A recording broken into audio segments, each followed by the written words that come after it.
আসসালামু আলাইকুম। অবশেষে নিজের টেকনিক ইউজ করে, নিজে মেধা খাটিয়ে, নিজে এক্সপেরিমেন্ট করে আমি আসলে আমার এই চাপ কাটার মেশিনটাকে আরকি ভালো করছি। তো এটাতে সর্বপ্রথম যে সমস্যাগুলো হয়েছিল, ব্লেডটা অ্যাডজাস্ট করে দিয়েছিল না হারামজাদার বাচ্চারা। তো ওগুলা আমি অ্যাডজাস্ট করে নিলাম।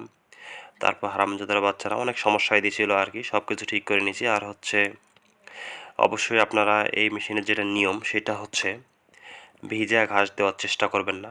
ঘাস দিবেন শুকনা। আর যদি ৪ বার ঘাস দেন, একবার অন্তত খ্যার দেওয়ার চেষ্টা করবেন, যাতে এই ঘাসের রস বা পানি যেটাই ভিজে ওখানে ভিজে জড়ো না হয়, জাম করে যাওয়ার। মেনলি জাম করার যে মূল কারণ সেটা হচ্ছে অতিরিক্ত পরিমাণে লোড দেওয়া, আর দ্বিতীয় কারণ হচ্ছে রসালো জিনিস দেওয়া। আর ঘাস যেহেতু রসালো, সেহেতু আপনারা একটু কুয়াশা আলা ঘাস দিবেন না। কুয়াশা ভরা ঘাস কখনোই দেওয়া যাবে না। আর সে বেশি ভারীও দিবেন না, বেশি পাতলাও দিবেন না। বেশি পাতলা দিলে বড় বড় বের হবে, বেশি ভারী দিলে আবার জাম করবে। তো হচ্ছে স্বাভাবিক আর কি, আপনি যতটুকু প্রয়োজন ততটুকুই দিবেন। ধন্যবাদ।